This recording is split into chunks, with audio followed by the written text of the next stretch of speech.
BZZZZTI was 10 when our dad left us. The police said that he had been drinking and that everyone was very lucky that no one else was involved in the accident. Mom was upset for weeks afterward, but she seemed to hold it all together pretty well. She had always wanted to start her own career, but things had never worked out. She said that at the end of the school year we'd be moving into a different house in a different city and everything would be okay. My little brother, Bobby, was pretty confused and lost during the whole transition of events. We began boxing things up right after spring break. Winter clothes and other stuff that we wouldn't need or use for a while were all put into boxes that were labeled and taped shut. By the time school ended, we had almost everything stacked in the living room. I thought that the new house was pretty cool. The street had a lot of big trees and there wasn't much traffic. Some of the other houses had bicycles and other toys in their front yard, so it looked like there was a good chance that there were other kids in the neighborhood. The movers got the furniture and most of the boxes in the right rooms, and there were all kinds of people coming by to turn on the electricity, cable, and other utilities. Mom had already made it clear that she was going to need our help to make things easier, so unpacking and some of the regular chores would fall to us. Mom had insisted that Bobby and I have these new cell phones so that she could check up on us. That part was okay, but it wasn't as though we had anyone else to call. After breakfast, Mom would go to work and in the evenings she worked on the computer starting her own business. I had just come into the house and was walking down the hall trying to figure out some of the buttons on the new phone. I headed towards my room when I noticed that the door was partially closed. As I quietly edged the door open, I saw my little brother standing there, looking in the mirror while wearing what had been one of my favorite jumpers. It was really too small for me, but we hadn't gotten rid of it yet. One button that I'd already figured out on the phone was the one that took pictures. Bobby jumped and looked really scared as I took a couple of pictures of him standing there dressed as a girl. He tried hiding his face and pleading for me to stop. "Bobby, why are you?" "Never mind. Whose underwear are you wearing?" I demanded. Mine," he stammered.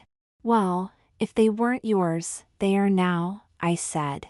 "Please don't tell Mom. Don't tell anyone. I promise that I'll never do it again. Please don't tell anyone. How long have you been wearing my clothes?" He looked like he was about to cry. "This is the first time," he said, hanging his head. "Liar," I said flatly, suspecting that he had been doing it for a long time. "Just sometimes," he said lamely, "since last summer. You know that I have pictures of you, don't you? And you know that Mom has taught me how to put them on the computer," I said, holding up the cell phone. "Please. Please. I'll do anything. Don't put them on the computer," he pleaded. He was pulling on the hemline, trying to hide the fact that he was wearing a skirt just like a girl. "Okay, on one condition. You go shopping with me, dressed like that." His eyes got real wide. "No, I can't. You want me to go shopping in a dress? It's not a dress, it's a jumper, and you're the one who wanted to wear it. Besides," I shrugged, "I can always put the picture on a t-shirt as an iron-on and wear it to school this fall. I'm sure that the other kids will think it's really cool." He squinched his eyes trying to make everything go away, but knew that he'd been defeated. "Do I have to?" "No, you don't have to. You chose to dress like a girl and now you have to choose again. Go shopping with me or have everyone in school see your picture this fall. Actually, you look like a girl. Your hair is long enough to pass, but it could be longer." His hair was over the collar and back and over his ears on the sides. Mom had always parted it in the middle. He didn't have to comb it except after a bath. When it got messed up, he'd just shake his head and it would fall back into place like he just brushed it. It was disgusting. He stood there squeezing his legs together, trying to hide the fact that he was dressed like a girl. "Where do we have to go? You still have some of the money Mom gave you last week, don't you?" "Yes." "Why?" "Because you need some things of your own if you're going to be a girl." "But I don't want to be a girl." "Then why are you dressed like one?" He didn't have an answer for that one. Come on, get your money. We've got to hurry unless you want Mom to get home before we do. He slinked back to his room to get his money and keys and whatever else it is that boys put in their pockets. Jessica, he cried, there's no pockets in this thing. No kidding, genius. Why do you think that girls carry purses? So what am I going to do? Just give me the money and your cell phone. We'll take the bus down to the store and get you some things. Then we'll come home. Okay?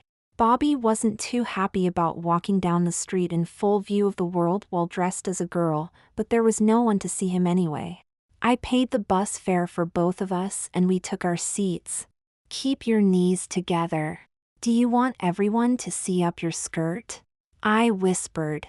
No. He brought his knees together, looking embarrassed. The discount store was part of a strip mall that had a lot of little shops with it. I can't go in there, he protested. People will see me.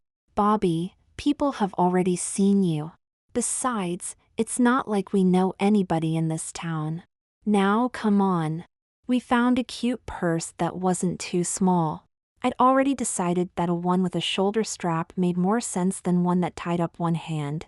At least you didn't have to chance laying it down when you needed both hands to look at something else. Then we went over to the beauty section of the store. You really need to carry something besides your keys and money. You're going to want a mirror, a brush, a comb, and some lip gloss.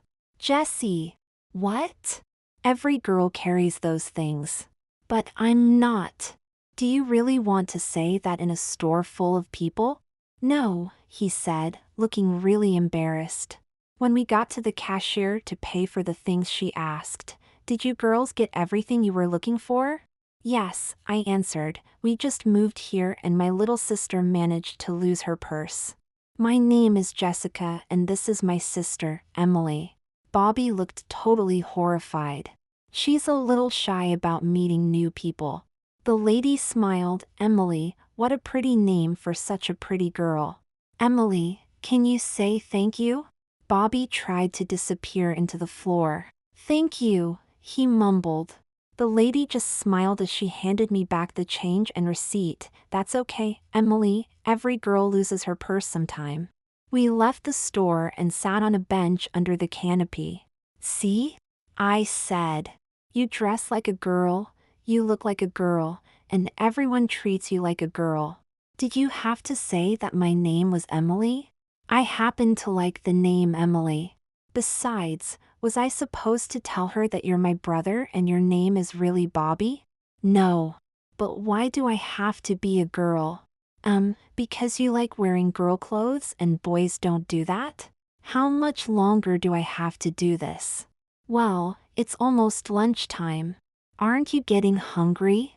Yes, but I can't. Can't what? You can't eat a cheeseburger dressed like a girl?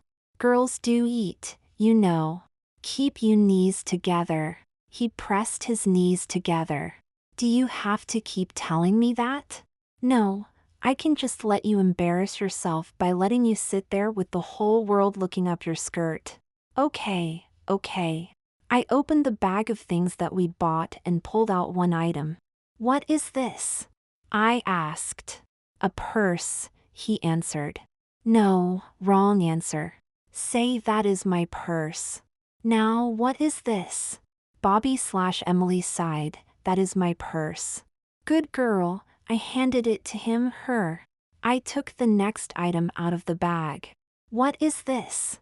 A brush. Buzz, try again.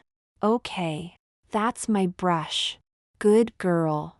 Now put your brush in your purse. What's this? Bobby scuffed his foot on the sidewalk. That's my comb. Good girl. And this? That's my mirror and that's my lip gloss. Now can we get something to eat? Yes, Emily, we can get something to eat as soon as you put your things in your purse. Here, put your keys in your purse and your cell phone in your purse and put your money in your purse. Why do you keep saying your purse? Because, Emily, a girl needs to think in terms of her purse and her brush and so on. Whatever. Can we get something to eat now? The girl behind the counter asked. What can get you girls today? Bobby chirped up. I want a. I tapped him on the shoulder. Say I'd like and don't forget your manners. He sighed again. I'd like a kid's meal cheeseburger, please. Good girl, I said. Then turning to the cashier, little sisters can be a pain, sometimes. Then I placed my order. We took our trays over to a vacant table and sat down. Emily, when you're wearing a skirt, you always smooth it when you sit down. Why? He asked, looking around to see if anyone could hear us. First of all, it makes your skirt look nicer. Secondly, you don't want your bare legs on the seat, especially if it's hot from the sun. Bobby shook his head. There sure are a lot of rules to being a girl. After we finished eating, Bobby, my now little sister, figured out a good reason to not drink a lot of soda. Jessie, I have to go to the bathroom. I was gathering the trash up. Okay, we'll go together. Jessie. Emily, girls almost never go to the bathroom alone. Jessica. I leaned close and whispered, okay, tell you what, don't forget your purse when you go into the boys' bathroom. Then, if you run into a man in there, you explain it to him. What am I going to do? You go into the girls' restroom. You pick a stall, go in, and close the door. Don't lay your purse on the floor. You lift your skirt, drop your panties, and sit. By now he was beginning to squirm in his seat. Figuring out rather quickly that not only was there no time for further argument, but that he'd also lose, we headed for the girls' room. When he finished, he came over to the sink and washed his hands. Where's your purse? I asked. Right here, he answered. Buzz, what's the right answer? He closed his eyes in frustration. My purse is right here. Good girl. Now, before you're finished, take out your brush and brush your hair. Then put on your lip gloss. Do I have to? Do you really want to be seen in public without lip gloss? No. After finishing, I led him towards the used clothing store across the parking lot. What are we doing here? He asked. You need some more clothes. You can have some of my old things, but you can't wear the same thing 2 days in a row. What do you mean 2 days in a row? I'm not dressing like this tomorrow. Yes, you are. Haven't you noticed that I've been taking pictures of you all day? Jessica. I figure it this way, Emily, you seem to like dressing like a girl. You seem to enjoy being a girl. You are less of a pain when you're a girl. You can get it all out of your system by being a girl all week long. I'm going to tell Mom. Okay, I said unabashed, you go ahead and tell Mom that you've been wearing my clothes for a year and that we went shopping with you dressed like this. In fact, you can wear my jumper, your jumper, when we have dinner tonight. Bobby quickly weighed his options and sighed, okay, what are we going to buy? Good girl, smart choice. Besides, Emily, I think that you really want to be a girl all the time anyway. He looked like he'd been caught doing something wrong and pushed his way into the store.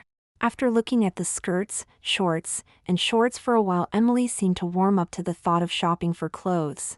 She even picked out a couple of camisole tops on her own. We got an amazing amount of clothes for her by matching the colored price tags to the big discount sign on the wall. We made our way over to the toy wall. Do you want a doll? Every girl has a couple dolls and stuffed animals in her room, and you aren't too old to play with dolls. Emily looked torn between saying no and revealing that she really wanted her own doll ever since we'd played with mine years ago. Most of the dolls were pretty beat up, but there was a stuffed panda that she seemed to like pretty well. You don't have to, you know. I know, Maybe we can get you a nice doll at a yard sale or something, I offered. As we left the store, Emily stopped and looked at me. Thank you, sis. You're welcome, little sister. You can carry some of this stuff. You've got some pretty nice clothes in here for next to nothing. We'd better get home so you can put your skirts and your tops in your room before Mom gets home. Yeah, I guess we'd better hurry. We still have to clean the house a bit and wash some laundry before she gets home. Do we have to do laundry? Laundry isn't that hard, silly. You put the clothes in the washer and it does the rest. Besides, do you want Mom washing your skirts? No. Bobby was still wearing his jumper when he brought the laundry down. He seemed to be perfectly comfortable wearing it. As I put his underwear and socks in the washer, I remembered what Mom had said about elastic. So I poured in too much bleach and set the water temperature on hot. When I put them in the dryer, I used the high heat setting. Sure enough, when they came out of the dryer, the elastic sounded like Velcro when it stretched out and it didn't snap back in shape. Bobby had gone back to being Bobby instead of Emily by changing into a t-shirt and jeans before our mom got home. He kept touching his boy clothes like there was something wrong with them. I confessed to Mom that I'd made a big mistake doing laundry, which is one reason that she wouldn't let me wash her clothes, and that Bobby needed new underwear and socks and that he really needed new tennis shoes, too. She was pretty forgiving about the mistake and gave me enough money to pay for everything the next day. We weren't rich, but she was going to have a paycheck coming in and we still had some savings and the money from the accident, so we weren't too bad off. Our mom asked me to wash the breakfast dishes while she gathered her stuff to go to work. She kissed us both and told us to be good while she was gone. After I heard the car start, I turned to Bobby and said, "Go get dressed, Emily, then you can help me wash the dishes." I couldn't tell if he was hesitant or anxious to wear his new clothes from yesterday, but Emily was back pretty quick wearing a striped, multicolored top that had straps instead of sleeves and a denim skirt. "I'll wash and you can dry, Emily." "Okay. Where's your purse?" "It's up in my," he started. "Buzz." He sighed. "My purse is up in my room." "Good girl. Don't forget to brush your hair and put on lip gloss before we leave." He looked away, but he also looked pleased that he was going to have to dress like a girl again today. We went back to the box store and got Emily some cute anklets and knee socks, 2 packs of cotton panties, and some headbands and barrettes.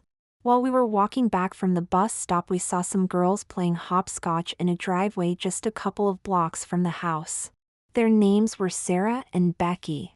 It turned out that they were going to be in the 4th grade at school in a couple of months and they invited us to play with them. After playing for about a half hour, Becky's mom invited us in for culotte and cookies. When we left, Sarah and Becky made us promise to come over and play the next day. Bobby/Emily managed to get her socks and panties put away and change clothes before our mom got home. The next day we played hopscotch for a while, then we jumped rope. Becky's mom fixed lunch for us and we played with dolls in Becky's room for a couple of hours before we had to go home. We went over to Becky's house every day that week and made plans to go see a movie on Saturday. Bobby/Emily had begun thinking of himself/herself as a girl and the others had accepted her as another friend. On Saturday, Emily wore another jumper with knee socks. Then we saw Sarah and Becky were standing around talking with 2 other girls, Sarah's older sister, Lisa, and her friend Heather. Actually, Emily did pretty well while we were at the movie. It was one thing for me to correct her, but Heather only had to tell her to keep her knees together once.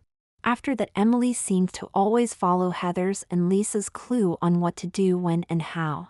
Like the time when we were in the bathroom after the movie. Emily brushed her hair and touched up her lip gloss right after Lisa did. Then we wandered the mall looking at things in store windows. Heather and Lisa kept looking at boys and I saw Emily and Becky blush once. It was the first time that I'd heard Emily giggle. It was annoying, but they were only 4th graders. This time we had to hurry to get home so that Emily could change back into Bobby's clothes before Mom got home. The next day was Sunday, so Bobby had to stay dressed as a boy all day. We helped her clean the house, watched a couple of movies, and sent out for pizza. Bobby helped with some of the cleaning, too, which surprised me a little. I guess that he was getting used to being a girl. We saw Sarah and Becky almost every day for the following 2 weeks. We did almost everything together. We watched movies, played games, and played with dolls. One Saturday after Bobby had been dressing as a girl for about a month, the four of us went shopping together. Right in the center of the mall was a big display with some tables, a camera, some other equipment, and some signs that said that they were giving away free identification cards and fingerprint cards for school children.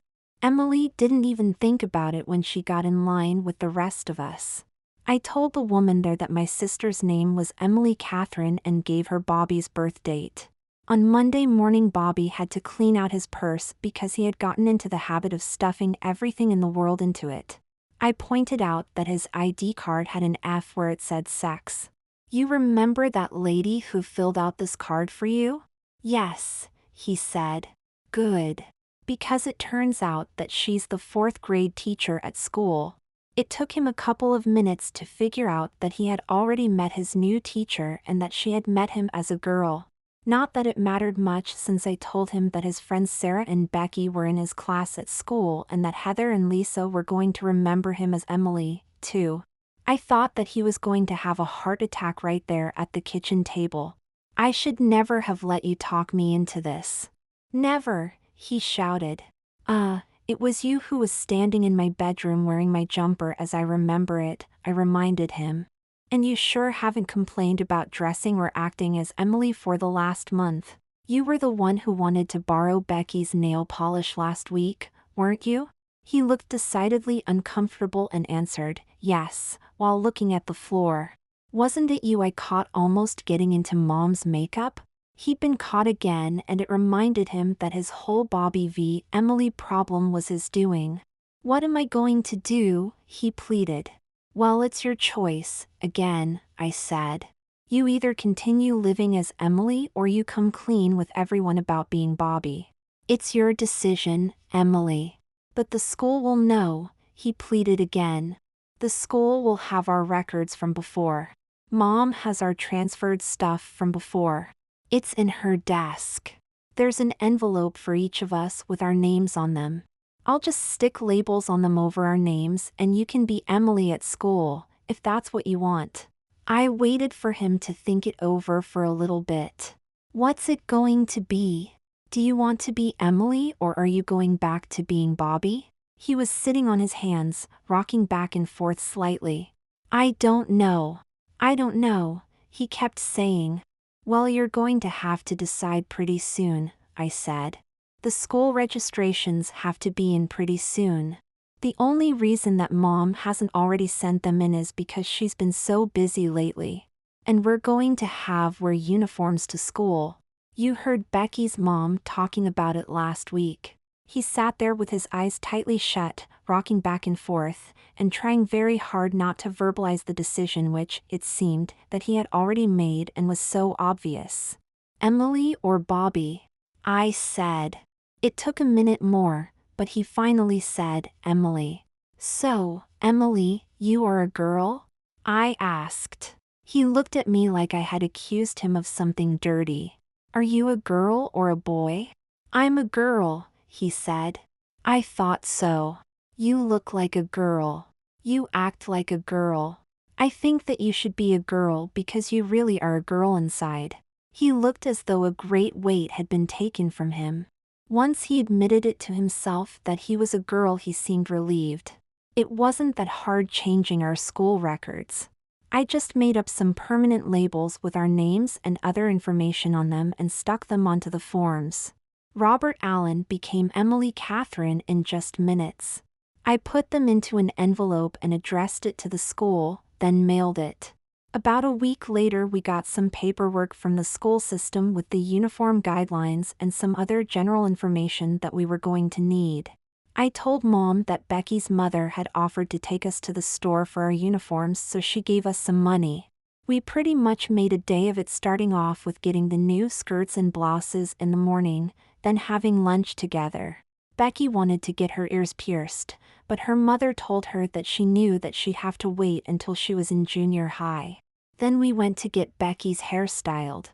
Emily's was looking pretty raggedy, too, and we had some money left over, so she got her first taste of a beauty salon.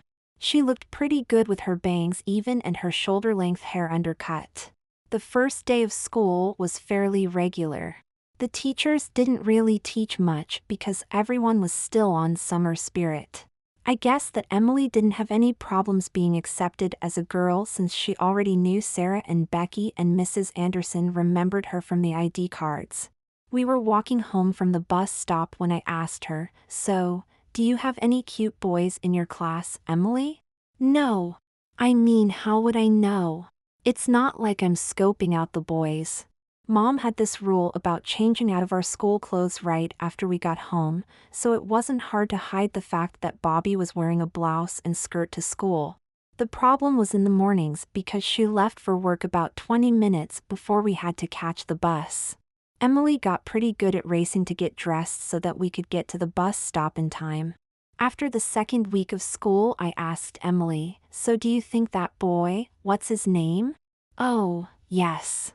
Do you think that Mark Lowry is cute?" Bobby looked like she'd been shot. "How do I know?" She really looked guilty. "Well, I hear that he thinks you're pretty. And he's written your name all over his notebook." My little brother/sister hung her head and mumbled something that I didn't hear. "Emily's got a boyfriend. Emily's got a boyfriend," I sing-songed. "I do not." "Ooh," I cooed. "Has he given you a ring? Are you two holding hands at lunch? Will you stop it?" "Emily Lowry," I played, "it has a nice ring to it. Has he asked to carry your books and walk you home?" "Knock it off, Jessie." The school had scheduled our photographs for late September. Both Emily and I had forgotten about that. Switching the labels on Emily's report card was going to be easy enough, and she was getting good enough grades that Mom wasn't going to have a parent/teacher conference. But once the school pictures came out, I knew that she was going to want to see them. She had an album with all of our past school pictures in it, and she wasn't going to let this year go by. Emily kept hoping that I'd come up with a plan to fake the photos, but time was running out and they'd come in the mail right around Thanksgiving. Sure enough, the pictures came and Mom got them just a week before the holiday. We might have been able to pass it off by telling her that the negatives must have been printed backwards so that it looked like Bobby was wearing a blouse instead of a shirt because of the way it buttoned, but she'd forgotten that she was wearing a headband that day. Actually, it looked kind of nice with the blue headband holding her hair back, but there was no denying the fact that Bobby looked like an almost 10-year-old girl. Dinner wasn't quite as confrontational as we'd expected. Mom didn't yell or cry or anything. She calmly asked Bobby if he was going to school dressed as a girl. We both must have looked pretty guilty because she just looked at us and sighed. "Why are you dressing like a girl?" Bobby looked to me, and I suppose that it was partly my fault. "Because he likes wearing girl clothes," I said. The whole story came out in a matter of minutes. Mom just sat there listening and thinking. Then she said, "I should have realized that you two were up to something. Things have just been going too well lately. Maybe if I'd been home more then things wouldn't have gotten out of hand like this." I was almost afraid to say anything because I wasn't sure what was going to happen next. "Actually, she looks pretty good as a girl and she hasn't been having any trouble in school like last year. My son is cross-dressing in the 4th grade. Do you realize that this is illegal? Do you realize that the state can take both of you away from me for this?" "Mom," I said quietly, "we didn't know. I just wanted to punish him for wearing my clothes and it sort of got out of hand. Then he just started getting along better as a girl. It sort of took on a life of its own." She thought for a long time and said, "Eat your dinner before it gets cold." She didn't say too much after that. Bobby/Emily and I washed the dishes while she worked at her computer. We thought it best if we didn't do anything more to upset her for a while. After we finished the dishes, we sat quietly in the living room with the TV showing some stupid sitcom. Mom came into the room and said, "We have to have a talk." She sat facing both of us, but spoke to Bobby. "What are you wanting to do? Do you want to be the son that I had, or do you want to stay as a girl? And what name are you using anyway?" Bobby gave her the emergency ID card that we had gotten at the mall over the summer. "Emily Catherine," she said, "named after my aunt." We were quiet for a long time, then Bobby said, I want to stay as Emily. I like being a girl. I have friends now and, I don't know, it just feels right. Mom thought it over for a few minutes. You're going to have to see a doctor about this. You've been living as a girl for 6 months. I can't believe that I never suspected anything of the sort. You two better finish your homework, then shower and get to bed. You have school again in the morning. The next morning Bobby wasn't sure what to do, but I figured that Mom already knew everything and he couldn't show up at school as a boy, so I told him to just put on his uniform before breakfast and he wouldn't have to race to change before school. I hadn't seen him nervous about wearing a skirt for a long time, but it showed as came into the kitchen with his school books. At first Mom just looked at Bobby standing there in a white blouse, blue skirt, and white knee socks. Then she spun her finger and said, turn around. Bobby turned all the way around for her and she said, very nice, Emily. Bobby just looked at me, not quite sure how to take it. As he sat down he smoothed his skirt and Mom caught the action. I see that your sister and your friends have been teaching you pretty well. You seem to have had a lot of practice wearing skirts. I decided to ask the question that was on our minds. So it's okay for Bobby to be Emily? Mom just looked at us. The question isn't whether it's okay. He can hardly just change back into a boy at school. Children can be cruel enough without finding out that he's been pretending to be a girl all of this time. And that doesn't take into account all of the legal ramifications. She paused to let it sink in. But, yes, if he's going to dress and behave as a girl in front of the rest of the world, then there's no reason that he shouldn't, no reason that she shouldn't dress as a girl the rest of the time. Go ahead and eat your breakfast. You girls have a bus to catch. Mom had decided not to work on the Saturday before Thanksgiving. Her business was slowing down for the holidays and she said that she probably wouldn't be taking any new clients before the new year. At breakfast she asked us what we'd like to do since we hadn't really spent much time together out of the house. Neither Emily nor I wanted to suggest anything too radical since Mom was still dealing with the news that Bobby wanted to be a girl. Mom was stirring her coffee and lead into the subject with, you know Christmas is coming up. I don't know what you girls want for Christmas and some of my clients are hosting Christmas and New Year's parties. I think that you girls might need some holiday dresses. Of course, if you aren't interested.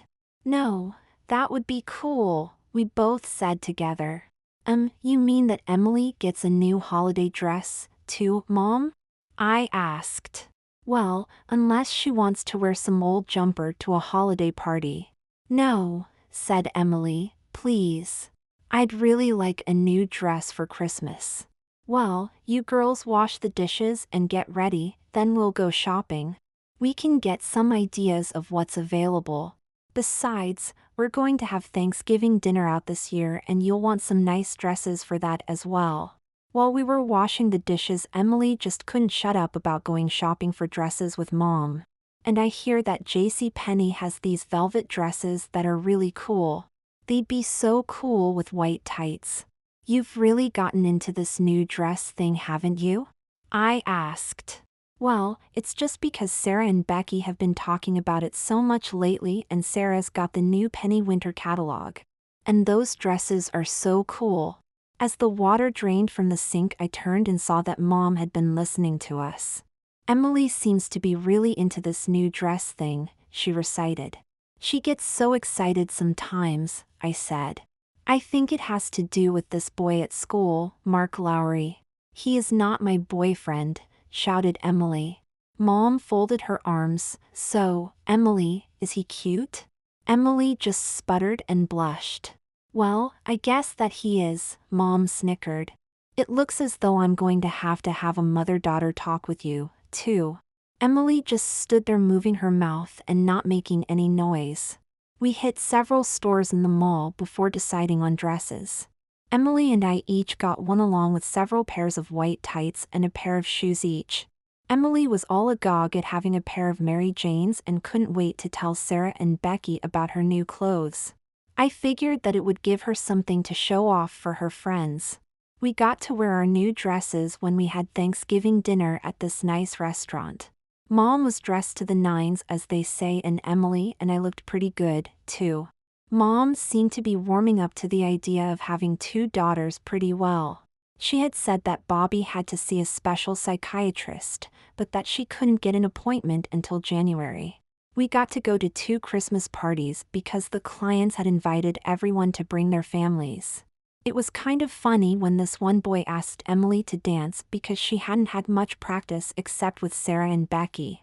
She seemed to do okay because it wasn't long before another boy asked her, too. He was younger than her and asked only because his mother had been egging him on. Fortunately, Emily was too nervous about dancing with a boy to refuse him. I imagine that it would have crushed his little ego by being turned down by the first girl that he'd ever asked. I made a note to mention her dancing to Sarah and Becky the next time I saw them. They could help put her at ease with moving to the music, and I would be sure to let it slip that she danced with 2 boys at Christmas parties. I figured that, if nothing else, Mark Lowry might be motivated to asking her to a movie or something. By the time we went back to school, Emily was girl full-time. On weekends she would sometimes show up for breakfast in her dorm shirt, and she thought nothing of asking Mom about nail polish and hairstyling ideas. She had her first appointment with the psychiatrist near the end of January. She said that they mostly talked about why she was living as a girl and how long she'd been dressing that way. They also talked about her friends and how Mom and I felt about her being Emily. After a few visits, we had an appointment with him without Emily. The doctor asked a couple of questions about how we were coping, then said that we were doing a good job of providing Emily with what he called the proper support for transitioning. After he called Emily into the room, he talked about writing a prescription that would keep Emily from becoming a man because of hormones, and, later, writing one that would allow her to enter puberty as a girl about the same time as her friends. The rest of the school year went pretty well. Mom put our pictures into the album just as she had always done. Mark Lowry never got around to talking to Emily, but they would be in 5th grade next year and there were always others to keep them distracted. In passing, I wondered what Emily would do in junior high school when she had to take gym and they would have tryouts for cheerleaders. And I wondered what she would do when she was old enough to date for real. But I figured that she had a few more years to think about things like that, and she had enough support from her friends and family to guide her into making good choices. Then again, she'd made some pretty serious choices already.